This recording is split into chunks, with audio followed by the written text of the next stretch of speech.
At Water's Mass Spectrometry Headquarters, we recognize the changing demands placed on analytical laboratories, where the highest sensitivity is required in fields such as pharmaceutical, health sciences, and food and environmental laboratories. Waters has the expertise to provide the perfect partner for a wide variety of applications. The Xevo TQXS tandem quadrupole mass spectrometer expands the scope of ultimate sensitivity analysis, ensuring that you keep pace with these challenges. Obtain the lowest limits of quantitation using the Stepwave XS Ion Guide, which combines the active removal of neutral molecules with a segmented quadrupole second stage that focuses the ion beam for ultimate ion transmission. Ensure easy method transfer with the XDR detector, which provides wider linear dynamic range. Unique tool-free ESI and APCI probes are designed to reduce labor in your lab, making it easier than ever before to perform routine maintenance. Built on our universal source architecture, the revolutionary new Unispray ion source provides increased compound coverage, allowing you to see everything. Water's service and support offerings are tailored to optimize your laboratory productivity. Invented, built, and validated in the Water's Mass Spectrometry Headquarters, the Xevo TQXS brings accessible high performance to every lab that requires it.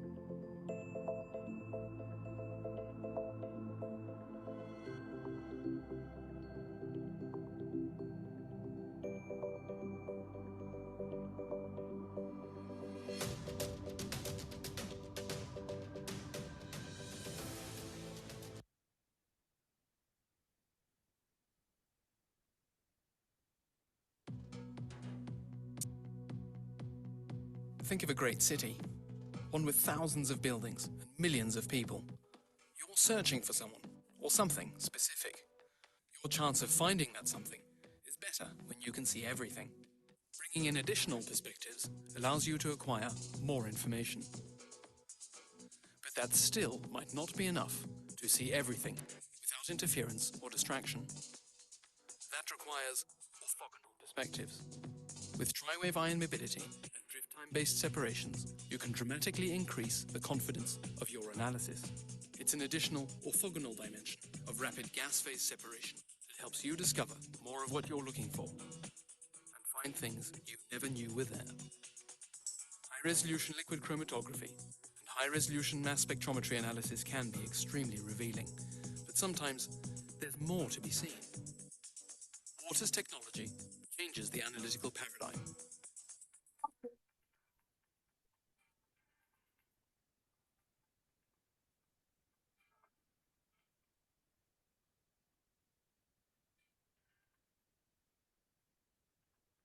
You asked us to deliver the ultimate in system performance. That's why we designed UPLC and high-resolution time of flight. These weave together with data-independent MS to the E to generate fragment ions from all molecular ions.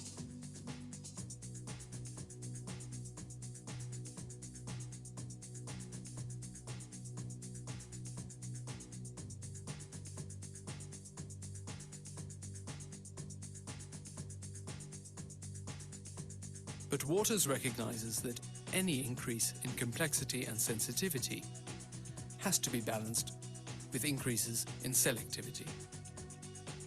So in addition, we bring you orthogonality that gives you the power to see what you've never seen before.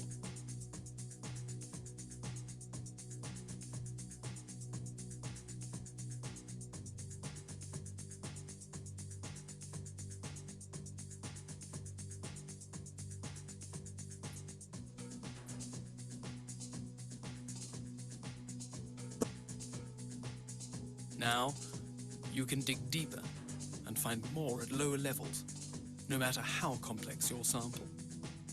The extra dimension of tri-wave ion mobility provides dramatic enhancements in peak capacity, depth of coverage, and clarity. For example, look at this peptide in a complex digest mixture, visualized in retention time and mass to charge. In 2 dimensions, it looks like one peak, but looks can be deceiving. It's much clearer using drift time in a chromatographic timescale. The separation based on the size and shape of the species reveals that multiple species are present, where there first appeared to be only one. Determining small isomers that are inseparable by retention time and mass to charge, your perspective and clarity in metabolite identification or in food and environmental science will never be the same.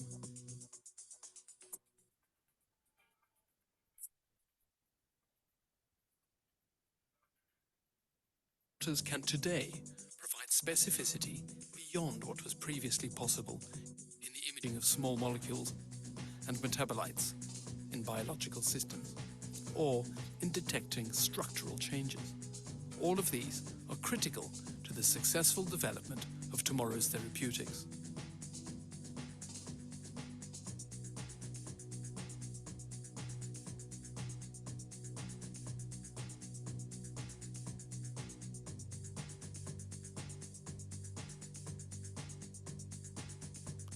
Tri-wave ion mobility can also advance your fundamental understanding of biology and disease processes, enhancing the extent and depth of coverage in proteomics and biomarker discovery.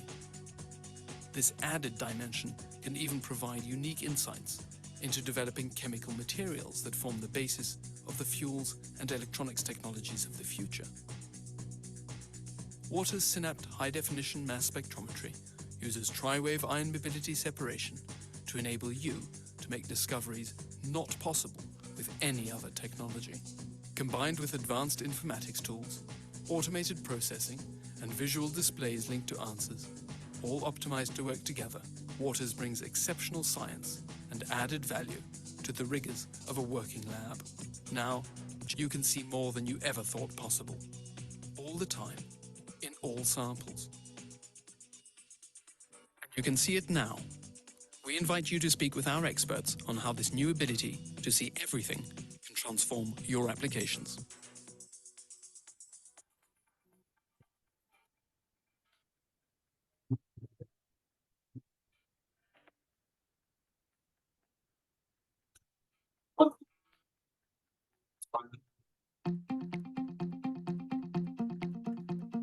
Hi, I'm Gareth Cleland. I'm a principal scientist here at Waters. I work in a variety of application areas using mass spectrometry, and today I'm here to talk to you about how high-resolution mass spectrometry and integrated informatics can be used for food and environmental screening. The variety and complexity of food and environmental samples can make it very difficult to identify the presence of organic contaminants. Scientists have to answer a number of questions when analysing samples for organic contaminants. The 4 fundamental questions of screening, which are shown in this figure, include targeted analysis, quantification, comparison of samples, and elucidation of unknowns. Answering such questions can be achieved in a single analysis. Traditionally, tandem quadrupole instruments using multiple reaction monitoring, or MRM, have been used for screening.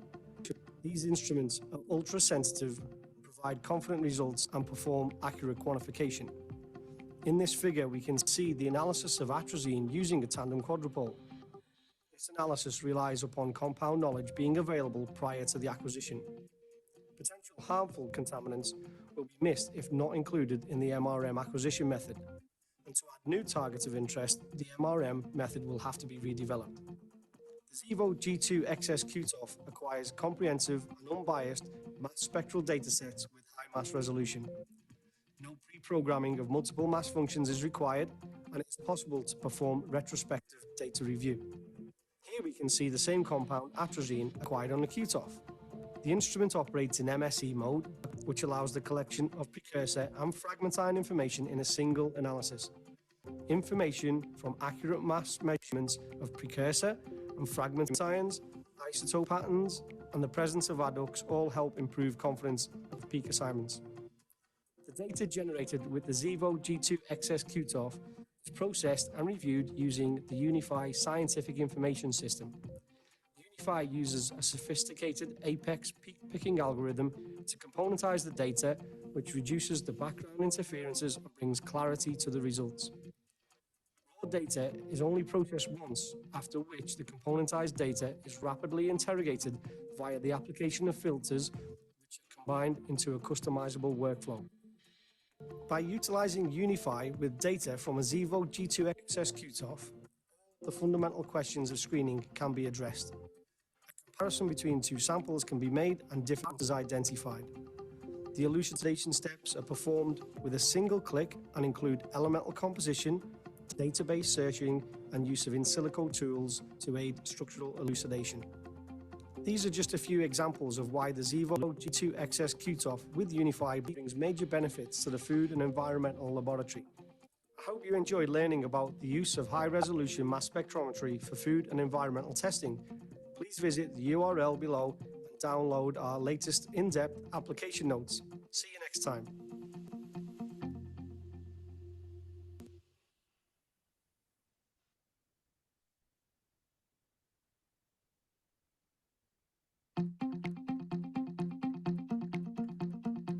Hi, I'm Carrie Argentini, and I'm a senior scientist at Waters. My work is focused on the use of mass spectrometry for the identification and quantification of chemical contaminants. Today, I am here to talk to you about how analysts can achieve a better understanding of sample complexity and improve data quality in food and environmental applications. The analysis of food and environmental samples presents a number of unique challenges, including the variety and complexity of the samples and sample matrix effects. Uncertainty in chromatographic method development and quantitative experiments can arise when unknown co-eluting interferences reduce performance. It is often impossible to separate all interfering compounds from target analytes. This makes targeted multiple reaction monitoring, or MRM, of compounds in complex matrices a difficult task. It is likely that an analyst performing a routine MRM experiment would be unaware if interferences were present or if they were changing from sample to sample, as subtle changes in analysis results are difficult to detect. Radar technology, which is a standard feature of Waters' tandem quadrupole MS systems, provides a solution to this challenge by allowing for the acquisition of both MRM and full-scan MS simultaneously. With Radar, analysts have the ability to detect contaminants in samples while performing sensitive, reproducible, and accurate quantitative analysis, discover co-eluting matrix compounds so that matrix variation between samples can be assessed and data quality increased, collect full-scan MS data for analytes that may be of interest but are not included in targeted MRM screening methods, and lastly, monitor the background matrix for interferences to reduce matrix effects. This will enable faster method development. The benefits of Radar are well illustrated in this UPLC MS analysis of tobacco products. The analysis demonstrates optimizing the chromatographic separation of tobacco-specific nitrosamines, or TSNAs. The two figures highlight full-scan TIC chromatograms in gray and MRM chromatograms of the TSNAs in color. Two different mobile phase additives were tested during method development. Significant matrix suppression was observed for N-nitrosamine using ammonium acetate due to coelution with a high-intensity peak. The use of acetic acid improves separation between nicotine and TSNAs while minimizing matrix suppression for N-nitrosamine. The use of radar during the method development stage was able to uncover this coelution. I hope you enjoyed learning about how radar technology can be used to simplify and accelerate method development for food and environmental contaminant testing. For more details about this technology and associated applications, please visit the URL below. See you next time.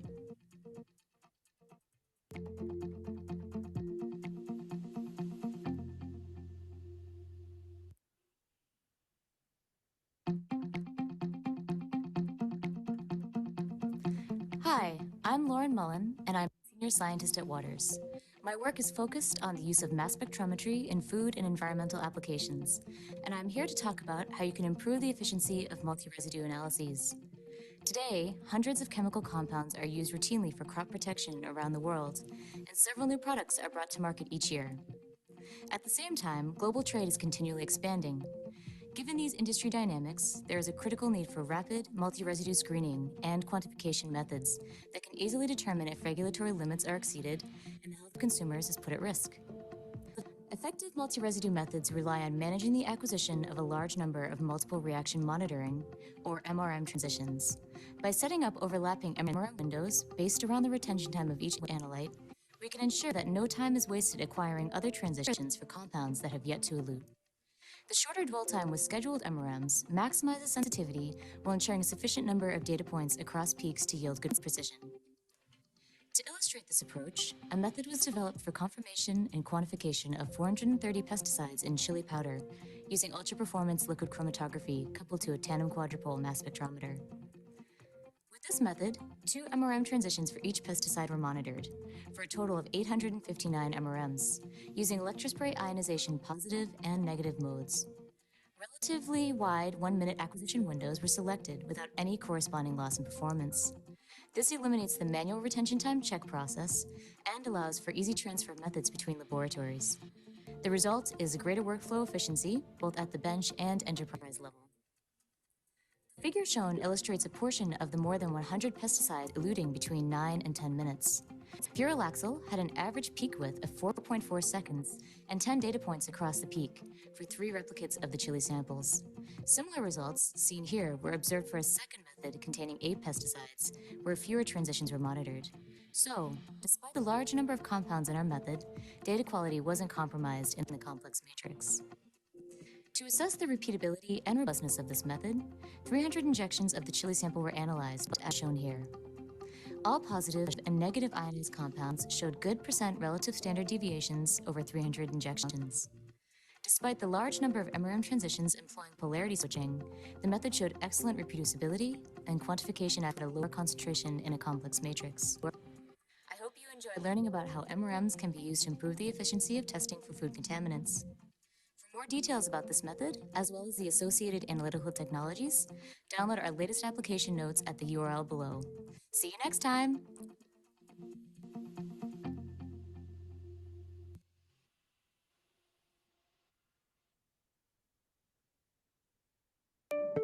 The Global Food Regulatory Science Society.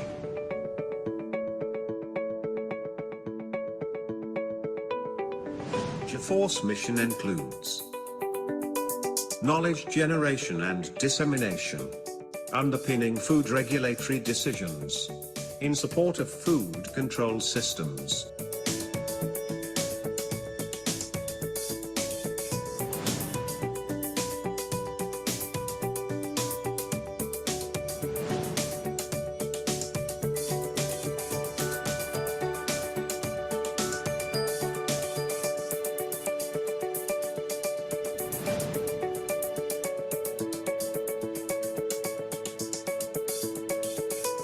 Consistent reliance on food regulatory sciences enables robust food control programs.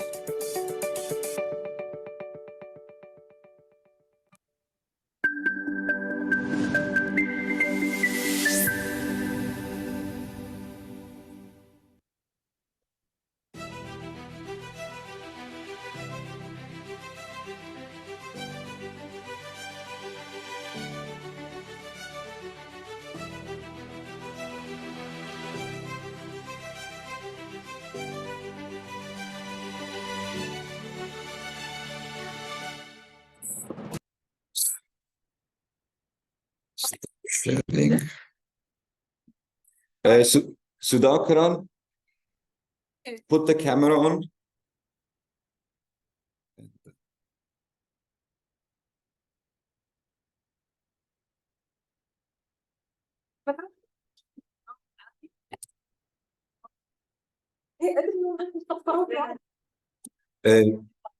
Where is your presentation, Sudhakaran? Dr. Miriam. Okay, this one. Yeah, but the drugs uses and in fact, This one? yes, this one. Okay.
We will be starting soon in about 5 minutes.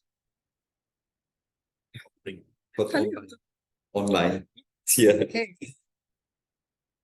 Adjust the camera. We call the people now.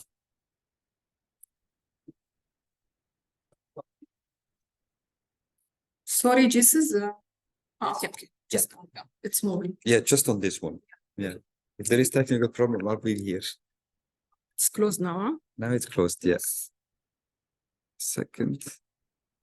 No, it should be okay. No, because the laptop is anyway on. Online people will hear us. That's okay.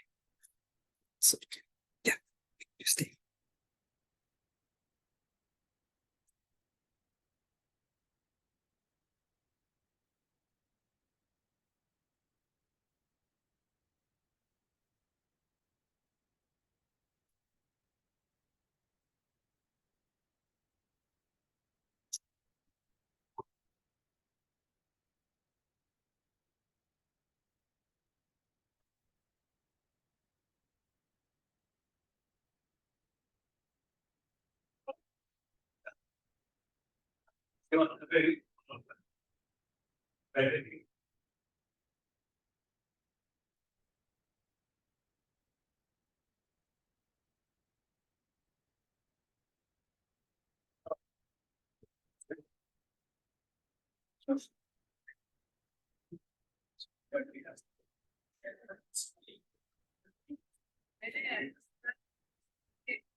في حد ما طبعا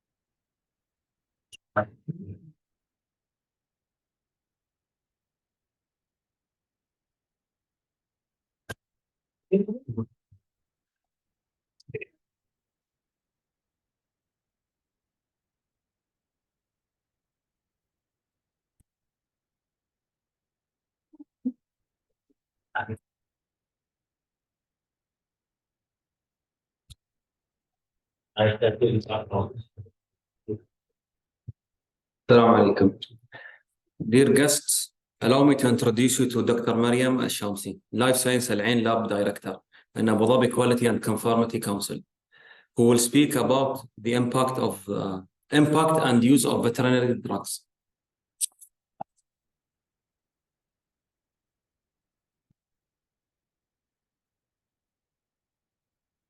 Ladies and gentlemen, Assalamu alaikum.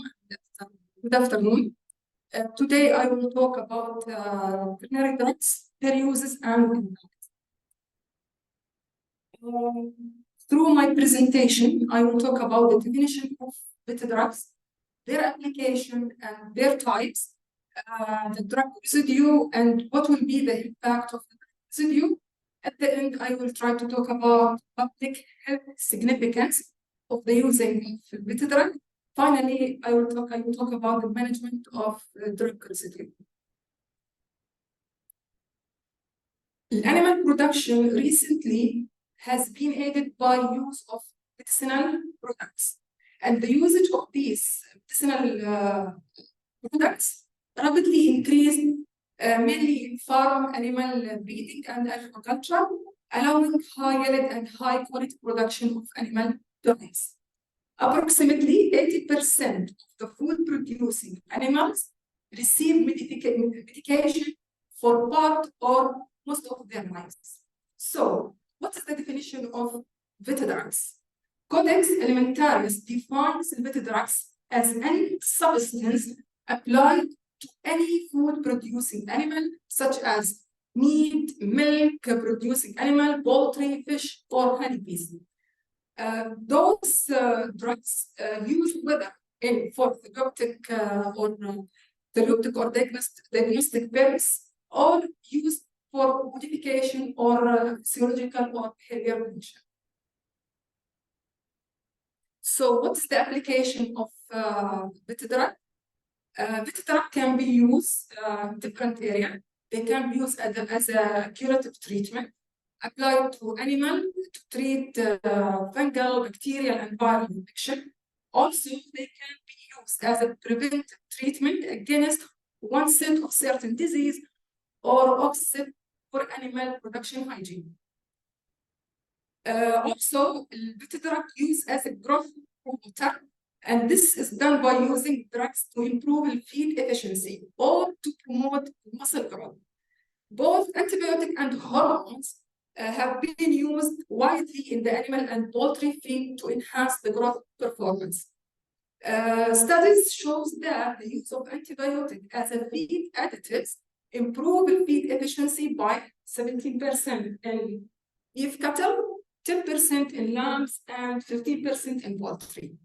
If we can see from the pie chart how heavily antibiotic is used in the animal production sector, especially as a feed additives, and the most used one is the sulfonides. There are so many types of vet drugs in the market and classified based on their nature, based on their chemical structure or functional group.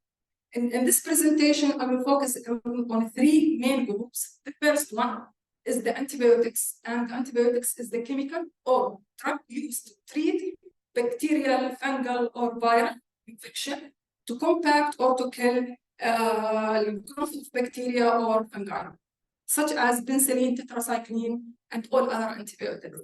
The second group is the anti-inflammatory groups, and such kind of drugs are used to reduce the inflammation and the pain in animals. And the most common drugs among this group is aspirin, non-steroidal compounds. The last group is parasiticides, and this kind of drug used to treat parasitic infection in animal, and most of them, they are pesticides. So, despite that the beta drug is or has a great beneficial to the livestock production sector, their residue considered globally as food contamination challenges. So what are the residue? The residue defined as any chemical substance or their metabolites, okay, that may accumulate within the tissue or edible parts of treated animals.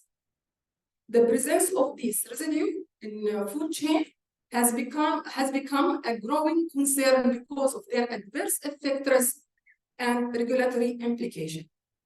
Some of these residue can be accumulated in the food chain, and for sure it will have a side effect on human health if they exceed a specific threshold. The paragraph summarizes how the beta drug can reach or enter the human body. There are two ways. The first one, directly by consumption of the contaminated food origin from the animal.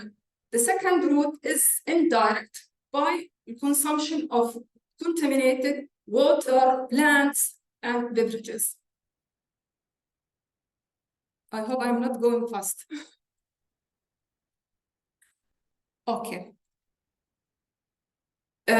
Some studies reported that those beta drugs can be stable on edible tissue, and regardless the types of the cooking procedure, treatment, storage time, and fermentation, some of these drugs can stay for a long time in the edible tissue.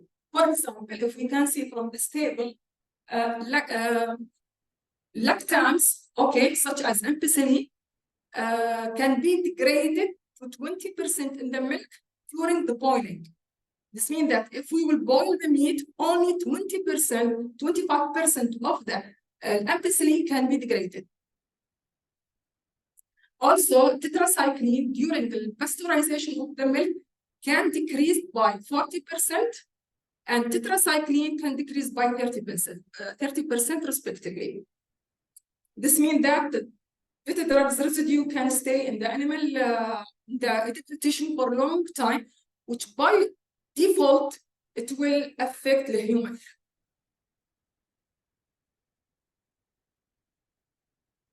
The public health significance of the beta drug residue. It can have two public health significance. Its effect appear on the short term direct effect, and this can appear shown as, you know, like the response of the human body to protein, carbohydrate, like response or allergy on certain type of food. Reaction may include serum sicknesses, cutaneous reaction. The hypersensitivity response to the drug appear to be more commonly associated with antibiotics such as penicillin.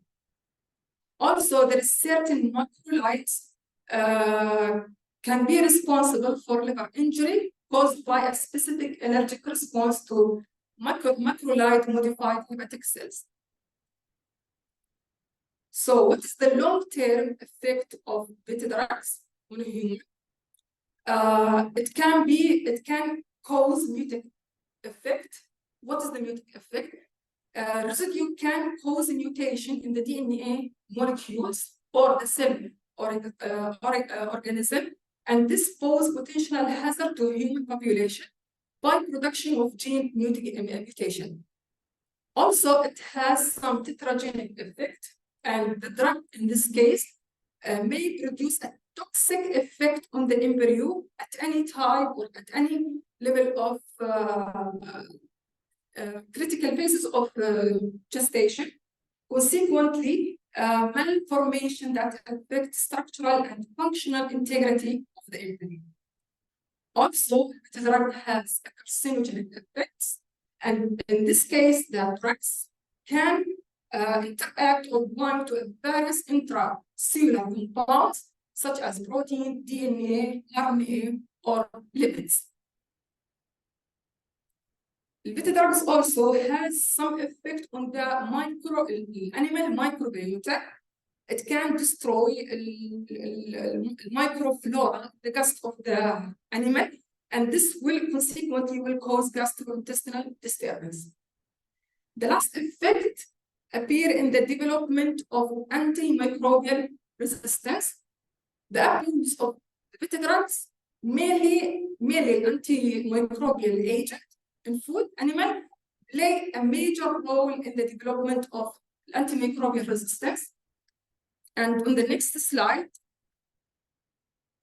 if you can see, currently the number of the death, because of antimicrobial resistance, 700. But it is expected that this number will reach 10 million in 2050. This means it will become on the list of the death causes. If we can see from the second map, the majority of the death will be in Africa, and this because of poor hygiene and lacking of good farming practices. So how we can manage the presence of beta drugs or the effect of the beta drugs in the food chain?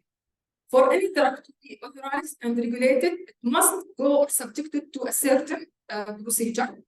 First, the acceptable daily intake must be calculated. So what's the acceptable daily intake? It is the amount of the substance that can be ingested daily over lifetime without perceptible health risk. Acceptable daily intake is very important because it is the base to calculate an MRL, the maximum residual level. So what's the maximum, or the second step is to calculate the maximum residual level.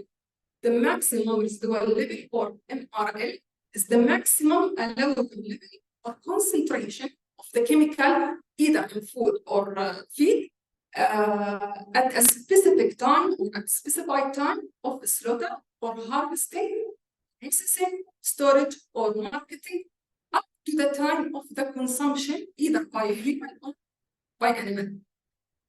The MRL varies, we have different MRL in case of the animal part.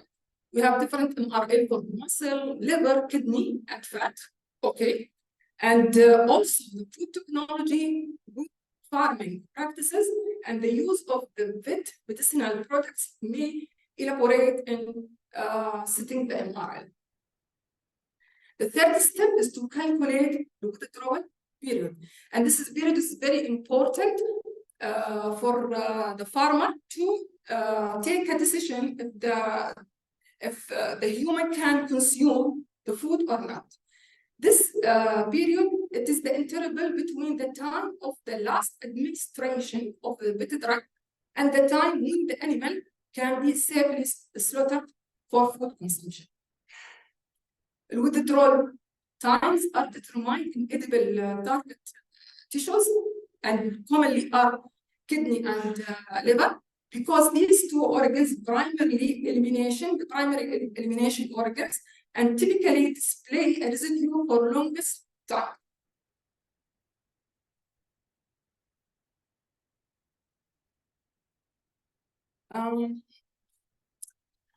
There are so many different regulatory bodies on the level at the international level. They are working very hard to provide us with the scientific information that allow us to set maximum residual limit. However, each country adopt their own MRL approaches. They use different methodology and different philosophy. Okay, and countries, based on that, the countries classified in four groups. Some countries, they maintain the national drug MRL, and some countries maintain the national drug MRL plus codex regulation. However, other countries belong to some regulatory trade body, and other countries are different to codex or other market-specific drug MRL regulation. If we can, or the map, summarize how the MRL are adopted on the national level for tetracycline. If we can see that Canada adopted 200 part per billion for tetracycline. However, Russia adopted 1 part per billion tetracycline. And for sure, this will adversely affect the trade barrier or increase the trade barrier.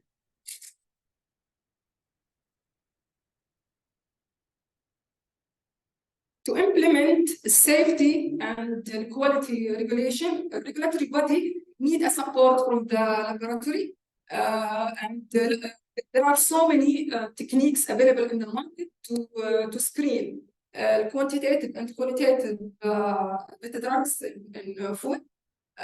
Some of these techniques are microbial inhibition. For example, of these techniques, microbial inhibition, ELISA, colloidal gold, immunoassay, biosensor technology, fluorescence polarization, application of quantum dot, capillary electrophoresis, and at the end, liquid chromatography using different detector, mass spectrometry, or UV.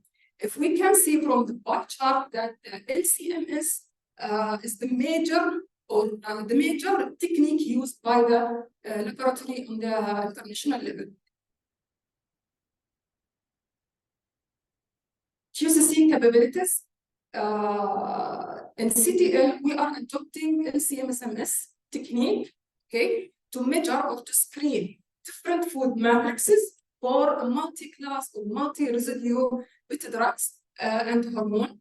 We are using 2 different extraction techniques, Witcher's and solid phase extraction.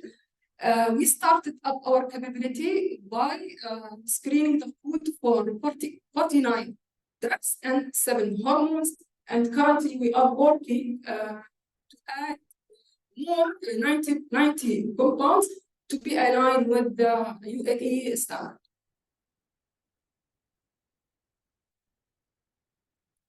Thank you. Any question?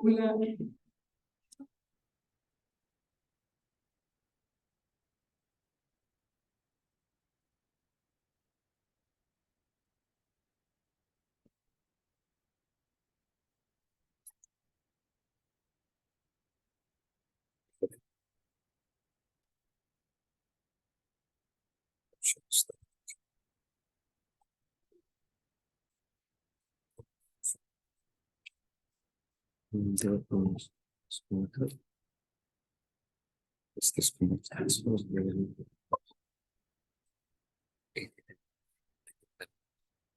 some of them left, meanwhile.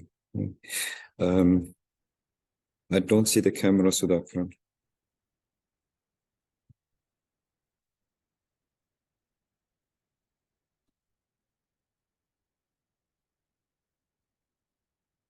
Presentation. Yeah.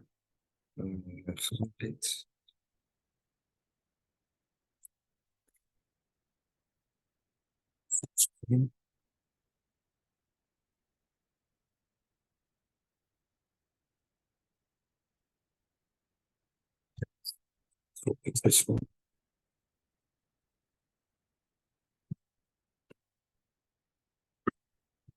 Thank you, Dr. Mariam.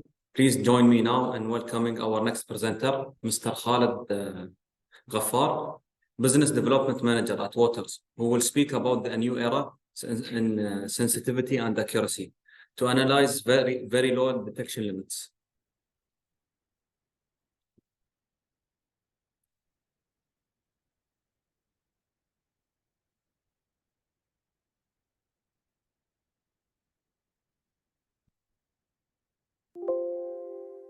Assalamu alaikum. Good afternoon. This presentation, you can say that it will be the extract of what we have seen from the His Highness words, then the Jesus word, then after that the Rajesh presentation. So you will get all extract here that how a manufacturer like Waters is thinking and developing their products. And for that purpose, what is basically your need and how we can cover this one. So just to give a glance for this one, there are some certain topics I will cover just to give you a view. What are the triple quad systems we have? Then our flagship product.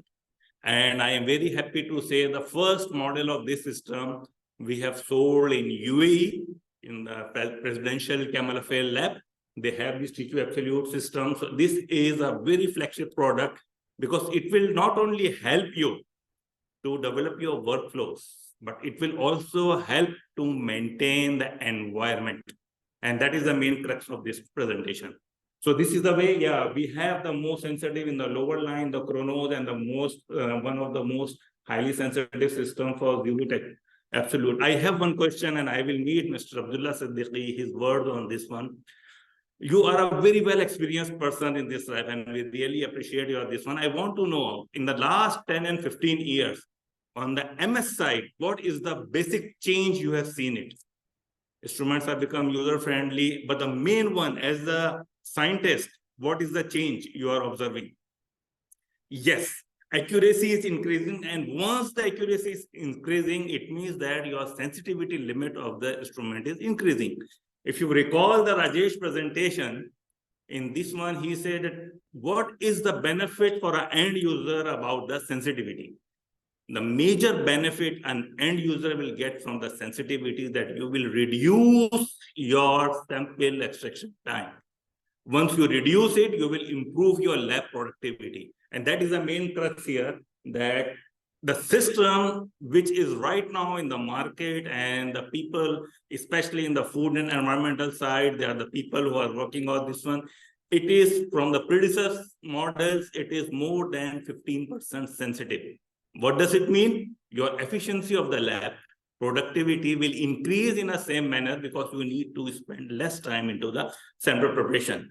Second thing, which is very important, is that day by day you are seeing that the MRM limits and the same time the limit of quantitation and detections are going down because the toxicity data indicates that even they are in the low concentration, they are toxic. Once I started my career in pesticide, 10 ppb, 20 ppb is the limits for the pesticides. But now we are in era, the 5 ppb is still, if you identify it, this is related to the toxicity. PFAS is a recent case. If you follow the PFAS in the last couple of years, you will say that, yes, day by day, new regulations are coming and they are dropping the limit of PFAS in the samples. So main thing is that as a chemist, as a scientist for you, you need an equipment which can meet the regulatory requirement. You should have a manufacturer who can provide you a tool, not only on the hardware side, but in the same time on the workflow side, which can enhance your productivity. So what is the magic? If I will say, Waters is right now giving the top of the system for the sensitivity and the ease of operation, there is some science behind that. If you remember the Waters logo, the science of what's possible, it means that once our team and we think about what we should give to the customer, there must be a science. What's the science behind that one is that we have completely transformed the detector. So detector will have a less noise and the sensitivity of the system will increase. We have changed the ionization set. And the last but not the least, most important, everybody now is using a smartphone. Major benefit of a smartphone is that it will make you focus because the application you want to work, you want to use it, you will just click on this one. Same thing, our new software With the LC-MS system, Waters connects in application-based software. I will share one slide into the later on. So this is a robustness data. I will just give this one just to, we all are scientific people, quantitative mind, we really want to know, okay, what is the main difference we are getting is here. So from the predecessor model, this is the iron ratio with respect to the VOTQ axis, is that if you will see that most of the ratios are more than 1. What does it mean? It clearly means that negatively ionized compounds, you will get a better sensitivity. The prime case which you really need in your lab for this one, for PFAS. Because PFAS are the compounds who are in ESI negative mode for ionization. Means you need a system which will give you the same degree of sensitivity like you have in the ESI positive mode and the ESI negative. So this is a data for anionic polar pesticides. If you see the list is that we have checked it, we have developed a workflow on TQ Absolute, which is clearly showing that as compared to the workflow side, as compared to the previous workflows and methods, the system is 4 to 19 times more benefit for you, that you will have a lower limit of detection. In the same time, you can upward your sample extraction procedures. So that's the main key. So this is the anionic polar pesticide one. This example we have seen is that, and the beauty of this slide, 10 and 15 years back, nobody can even imagine that I can do a direct injection into the mass and get the quantified results. But now this is the reality.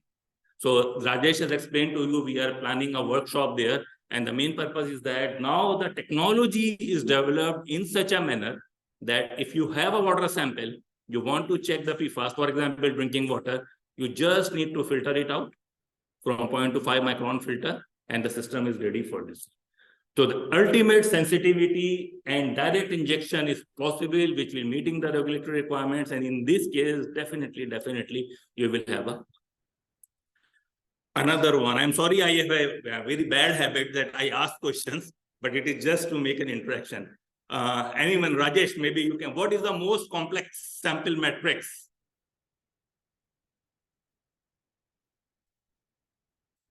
Most complex. Yes, physiological samples on this one. The problem with the physiological sample and plasma sample is that you cannot control it. Once we have some complication, doctor said, do fasting, come and do the blood test. Why? They want to suppress the noise from this one. This is the very ideal example of bioanalysis in which we are taking a plasma sample, just precipitate the protein from that one and direct injection. No solid phase extraction here. Just we took the sample, remove the protein so it will not clog the lines. And so the sensitivity of the equipment, even if you have a complex sample matrices, just like the Savage Waters and on this one, this tool will definitely be helpful for you to minimize your downtime of the instrument and in the same time, so working on this one. Absolutely.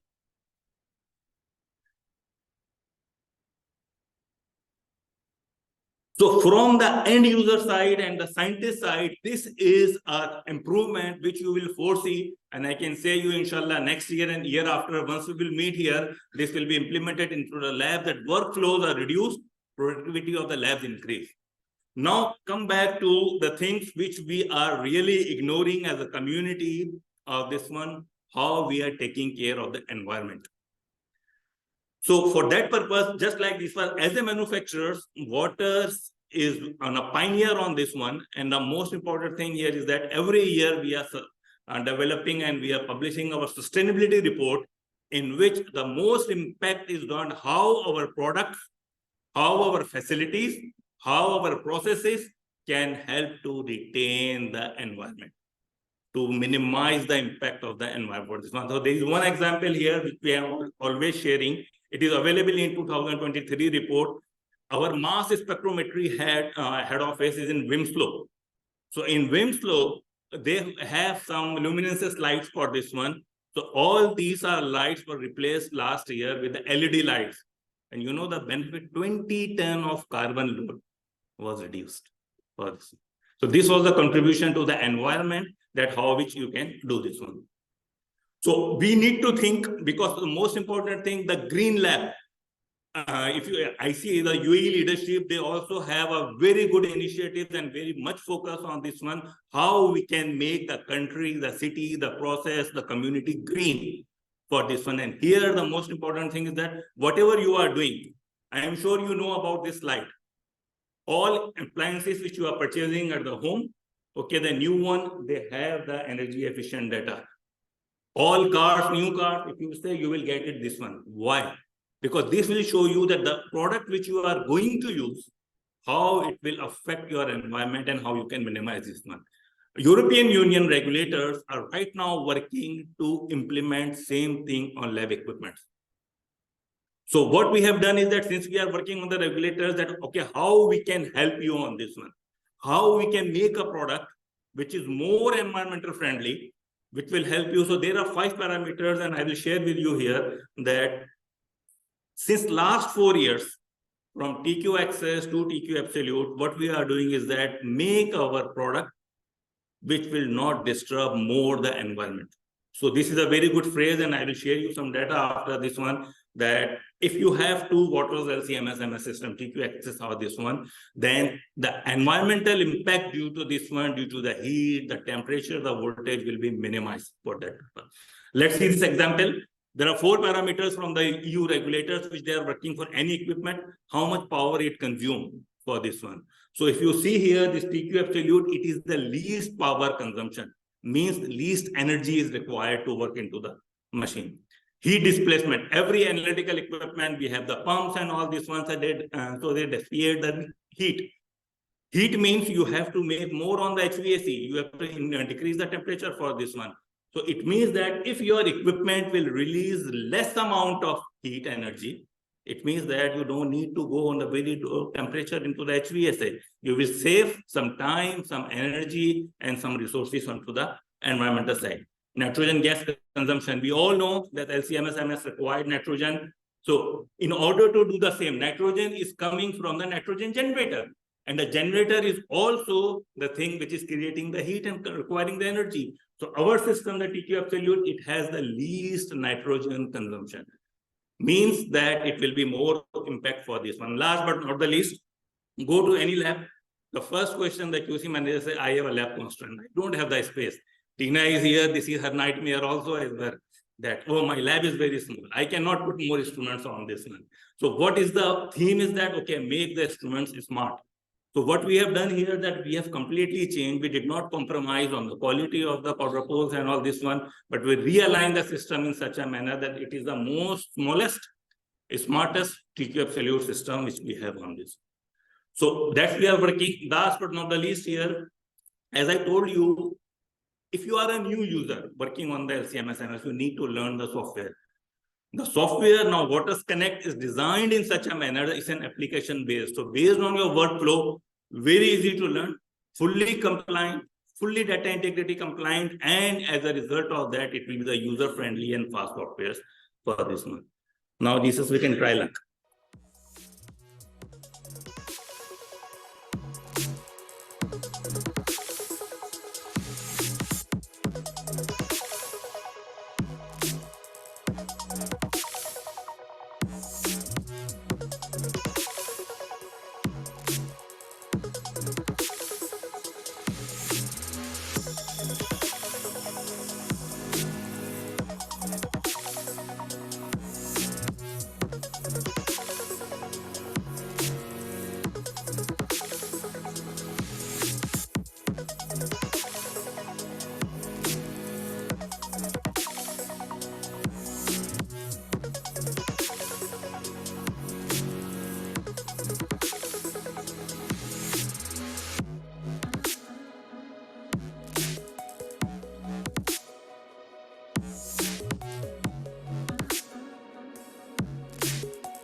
So as a summary, just like the video has said, if you are looking for in a lab one equipment which is not only environmental friendly, which will help you to make your lab green, which will sustain the environment, yes, the absolute performance with the absolute efficiency and productivity, the ZevoTQ Absolute will definitely help you on this one. So thank you very much for your time.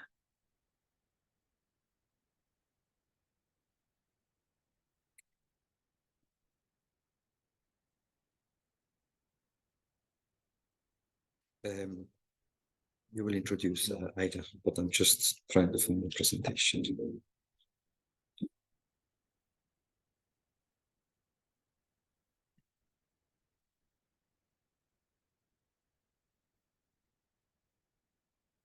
Inorganic.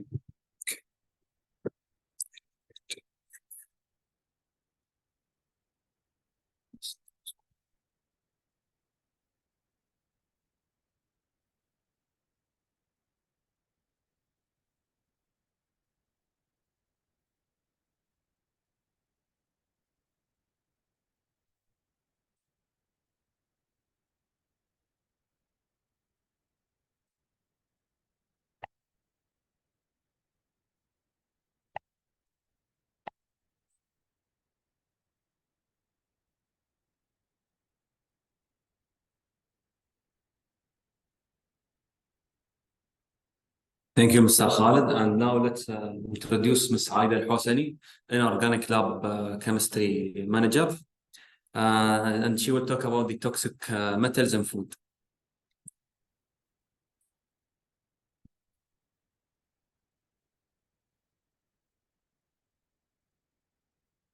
Good afternoon, everyone. Before I start my presentation, I would like to thank all the speakers for their knowledge and sharing their information. My presentation will be very fast and short. I know it is lunchtime. I will be focusing in toxic metal in food. As mentioned by my colleague, food contaminants are available in many forms and in different form of chemicals such as pesticide, heavy element, or veterinary drug, or VOCs, and it exists in direct or direct contamination.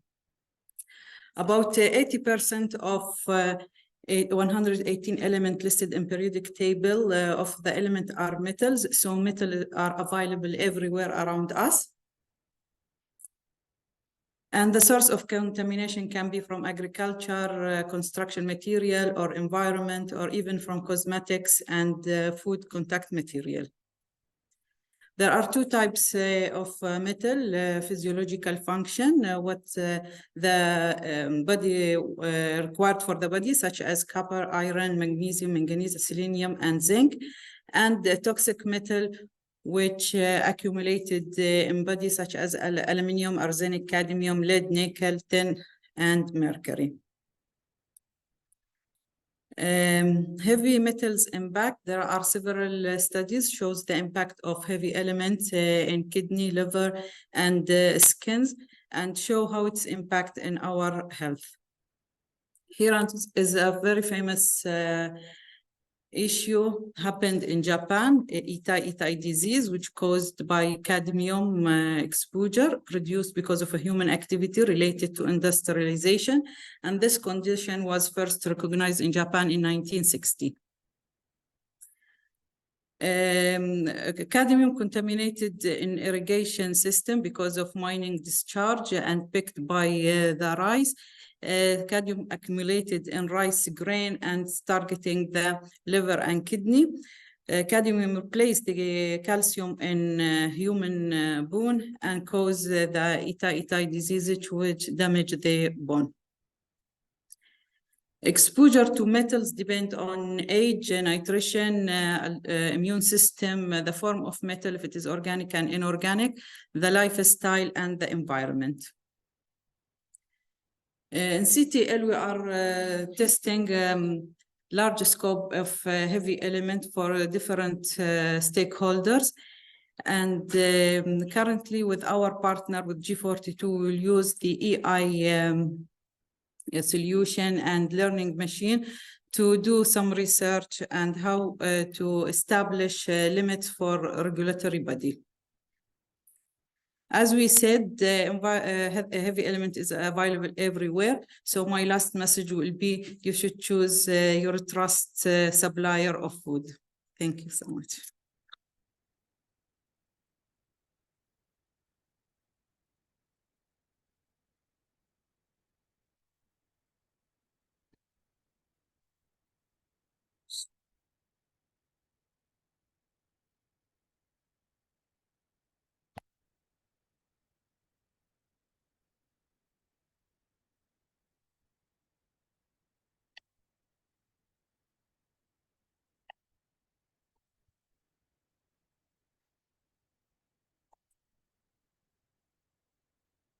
Yes, I will tell you when to announce it.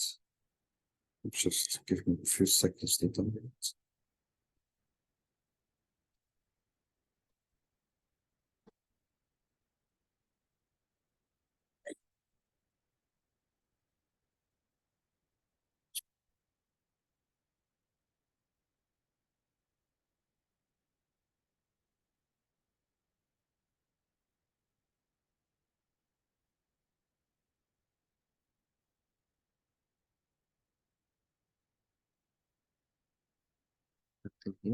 You would say the content.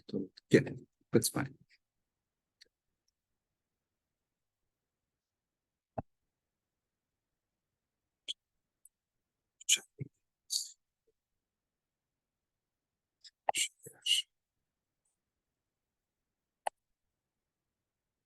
Now you can announce it.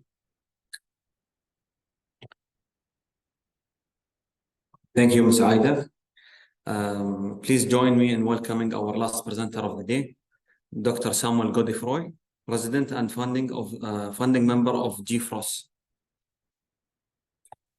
Assalamu alaikum wa rahmatullahi ta'ala wa barakatuh. Good morning to you all, and it is my privilege to contribute to this 2023 Food Safety Symposium co-organized by the Waters Corporation and the Abu Dhabi Quality and Conformity Council in collaboration with the Arab Industrial Development, Standardization and Mining Organization, ETSMO, and the Arab section of AOAC International, operated by the Global Food Regulatory Science Society. My name is Samuel Godefroy, and I am the current President and Chief Operating Officer of GForce, and I have the privilege also to serve as Vice President of the Arab section of AOAC International. My contribution to today's discussions will be around the benefits of the creation of AOAC International, a section of AOAC International in the Arab region, and the need to continue investing in efforts of standardization and dissemination of food analytical methods in the Arab region. So as part of an outline to this presentation, I will be starting by introducing the Global Food Regulatory Science Society, as well as the organization to which we are affiliated, and that's the International Union of Food Science and Technology. We will review the impetus of the creation of the Arab section of AOAC International through a review of the food laboratory capacity in the region and identifying the needs and priorities.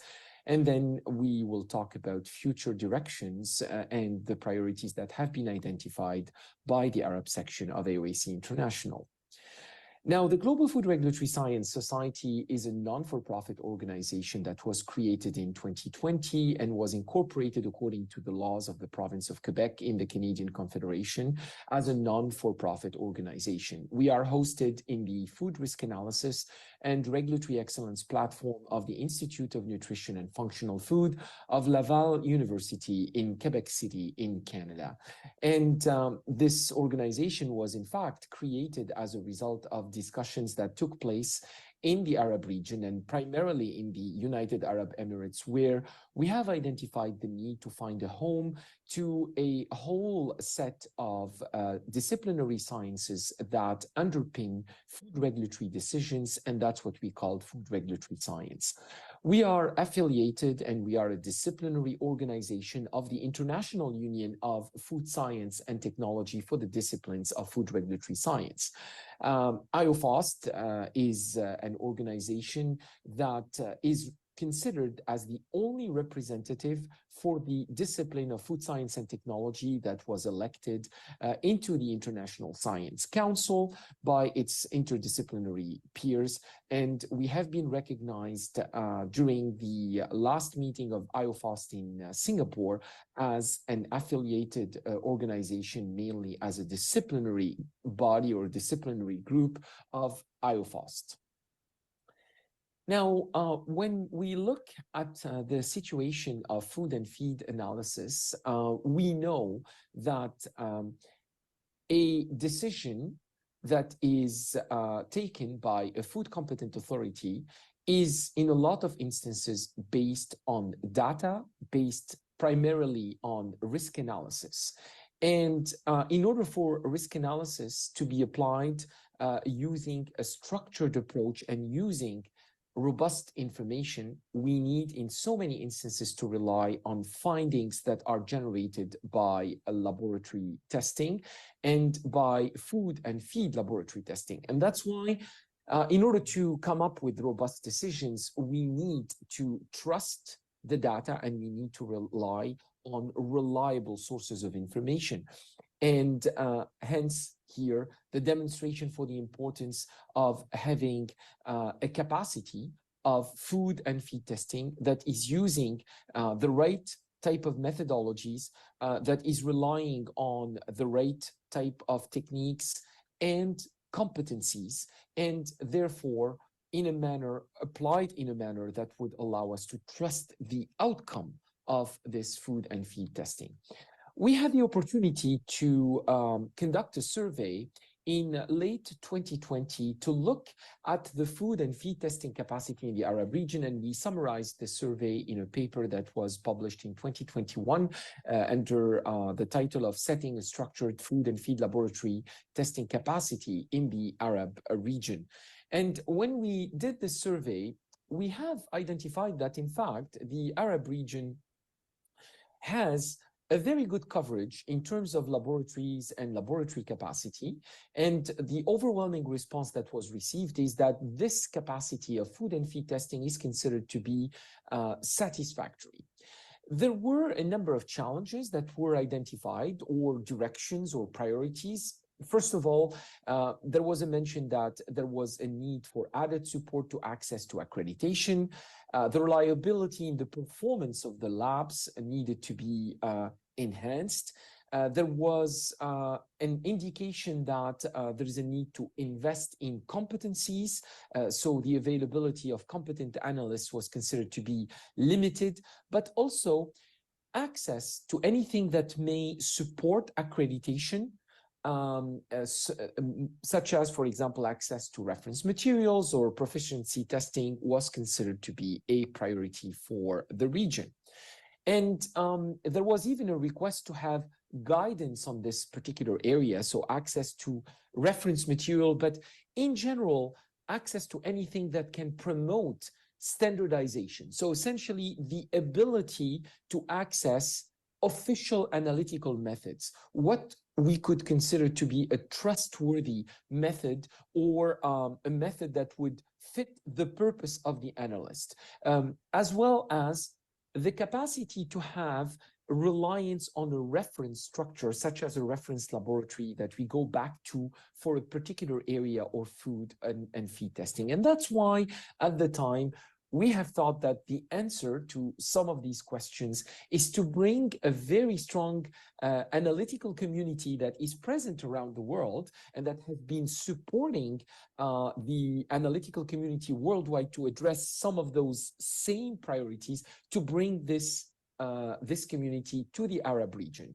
When we surveyed the presence of the Arab region in what we know as AOAC International, and I will introduce AOAC International in a minute, We've identified back in 2021-2022 that there was only 19 members from the Arab region that were represented in AOAC International. And as we know, AOAC International is an organization that has been created in 1884, so over 130 years of existence.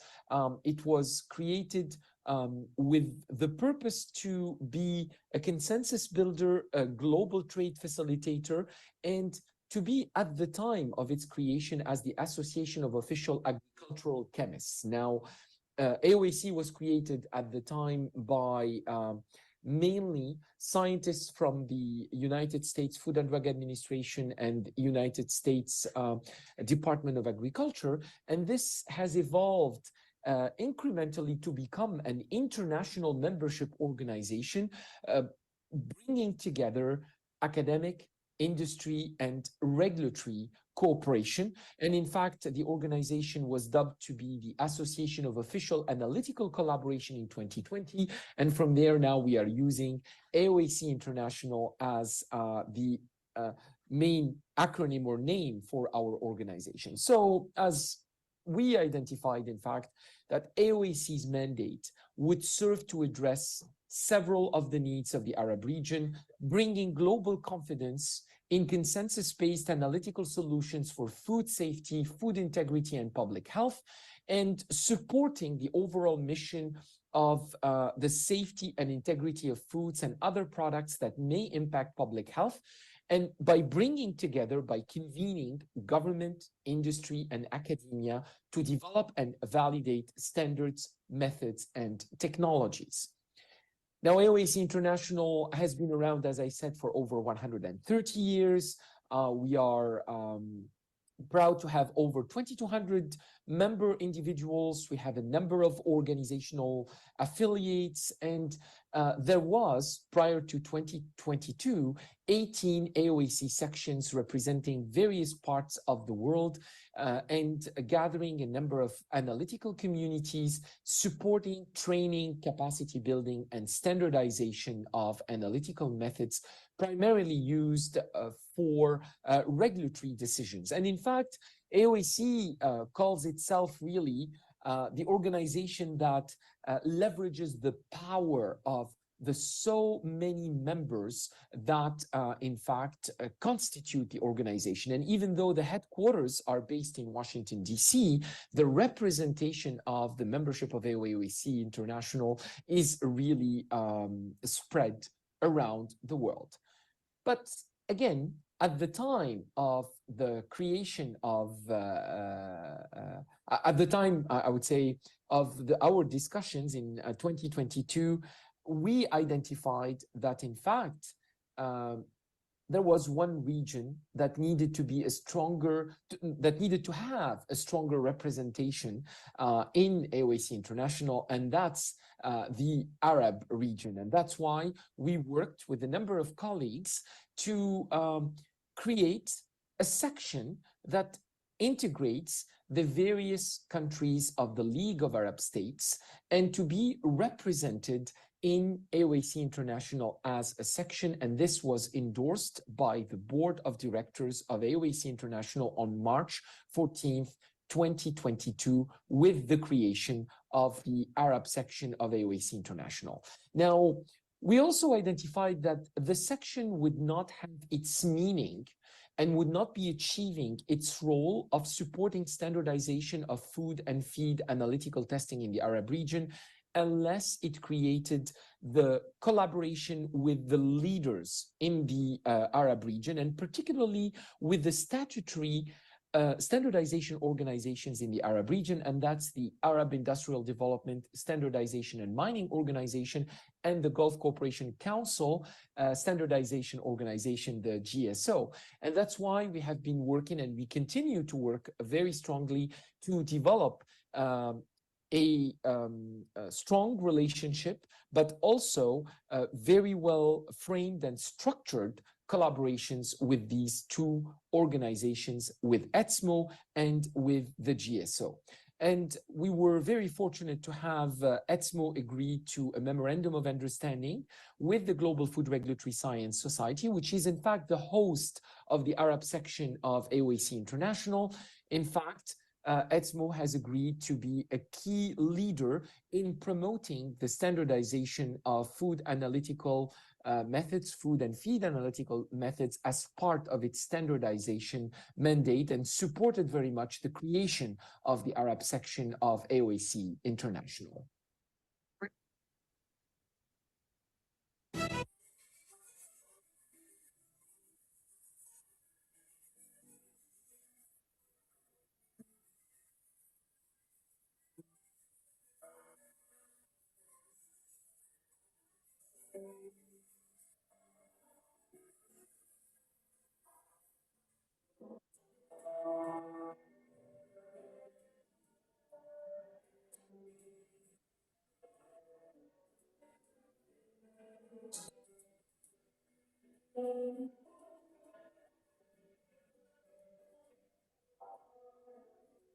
We're going to read the email comments down, so sorry for that.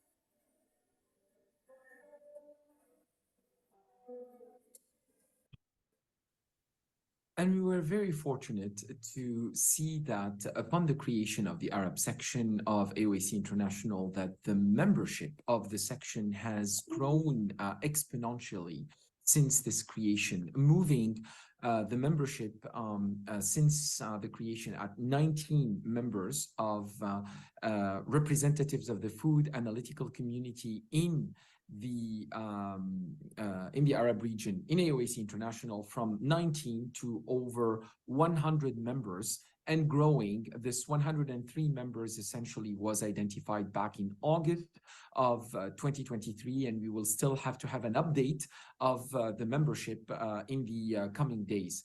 Now, the membership into the section is essentially free of charge, and this is part of our objectives to promote the participation of food analytical experts from the Arab region in AOAC International, and in creating a community of food and feed analytical testing experts in the Arab region.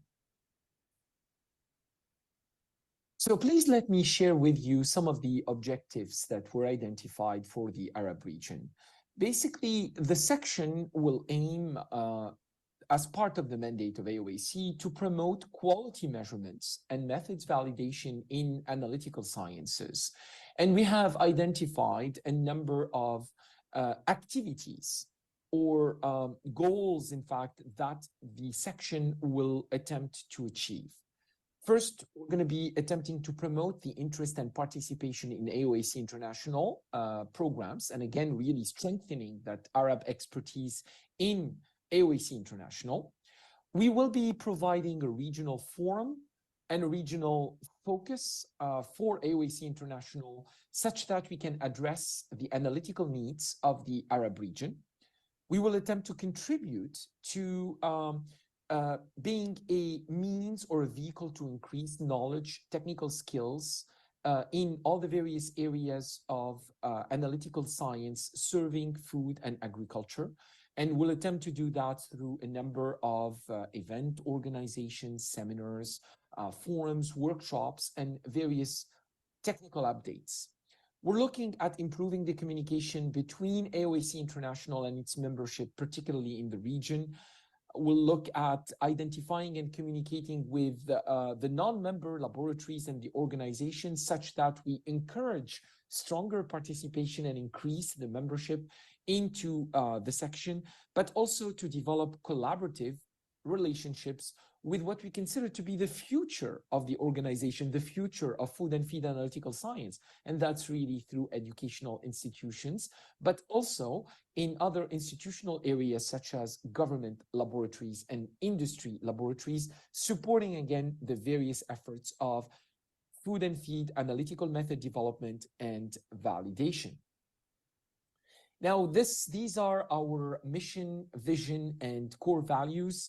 And you will see that a number of these core values are coming from AOAC's values. So encouraging the growth of the membership, rich in our diversity, and by striving to ensure that all our members feel rewarded in belonging to the section of AOAC International in the Arab region. We aim to become a leader of analytical excellence, bringing together scientists from government, industry, and academia to establish standard methods of analysis that ensure the safety and integrity of foods and other products that impact public health in the Arab region. So we took basically the vision of AOAC and we applied it to ourselves. And we will be looking to achieve that through strengthening the contribution of Arab countries in food conformity assessment activities through an active participation in the development and validation of standard analytical method. Now, the section has been created now and has an established governance with an executive committee that includes 12 members, and that will be enriched in the coming days thanks to the adoption of a change to the bylaws of the section. The section is led by Dr. Amin Assouf, who is the current president of the Arab section of AOAC International. Amin is from Lebanon. And we're looking right now at, as I said, implementing the updated bylaws, which aim primarily to create a stronger rotation in the leadership and particularly in the representation in the executive committee. Also providing a more sustainable support to the work of the section through, for example, a stable function of secretary and treasurer, but also strengthening the participation and representation into the leadership of the section with the increase of the number of positions of directors at large to contribute to have a stronger involvement of the stakeholder community in the work of the section. Now, some of the key events that have taken place over the past period and continue, in fact, to basically constitute the future direction of the activities of the section. I would like to report on the last meeting where we gathered some scientists of the food analytical community during the Oman International Food Safety Conference, and where we launched a number of initiatives where the section will have a strong leadership, and that's the launch of the Arab Food Allergen Management Initiative. And we are aiming to have another annual meeting organized in 2024. We were hoping, in fact, to organize our annual meeting during the coming month in Jordan. However, the tragic events taking place in Palestine unfortunately prevented us from doing so. And we are hoping to have an agreement from the leadership of the section to have the annual meeting still organized in Amman, Jordan, in early 2024. So please stay tuned to the next announcement in this regard in early 2024. These are some of the updates on the annual meeting of last year. Yeah, we're not going to go through that because it's a video. And we're not going to hear that. So activities of the section that were identified through input from the executive committee, but also the membership of the section through the various events and discussions that were organized. We have identified 3 core areas. A first initiative aiming towards the convergence of analytical methods for pesticide residues in food, aiming to review the methods currently being used for regulatory purposes, aiming to agree on some reference methods for certain matrices that could be submitted for endorsement by the standardization organizations, ETSMO and the GSO, and to serve therefore as a reference for the food and feed testing community in those regions. but also continue to invest in capacity building and competency enhancement on the retained methodologies. The second initiative is related to the review and convergence of analytical methods targeting aflatoxins in food. Here again, we're looking at reviewing the methods currently being used for regulatory purposes, trying to characterize the performance of these methodologies, but submit them as well for endorsement as standards methods for the region through ETSMO and the GSO, and continue building capacity in the food and feed testing for mycotoxins and for aflatoxins in particular. For food allergens and leveraging the food allergen initiative for the Arab region, we have identified the need to introduce the opportunities related to food allergen and gluten testing as part of the Arab Initiative on Food Allergen Management, and we're looking for enhanced capacity building and competency development on those retained methodologies. And of course, our activities will continue to address the challenges identified from the beginning of the creation of the section, localizing proficiency testing programs, facilitating access to reference material and verification samples in the region. We know that that's an ongoing need for the region, but also contributing towards competency enhancement in food laboratory analysis in the region. And we know that these are three key pillars to promoting accreditation of Arab food and feed testing laboratories against ISO 17025. I hope that this presentation gave you an overview of what we are trying to achieve in the coming period. We look forward to your collaboration, to your contribution, to your input in our activities. And again, my thanks are renewed to the ADU-QCC and to the Waters Corporation, but also to our partner, the Arab Industrial Development Standardization and Mining Organization, for your continued support to our activities. Thank you very much.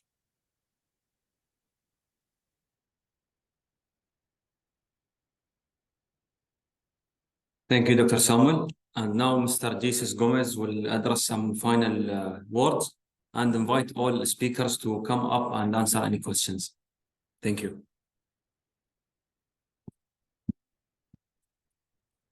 Well, due to some time limitation, we're going to skip the part of the questions and answers. And for those who have questions, you can send the email on dubai@waters.com.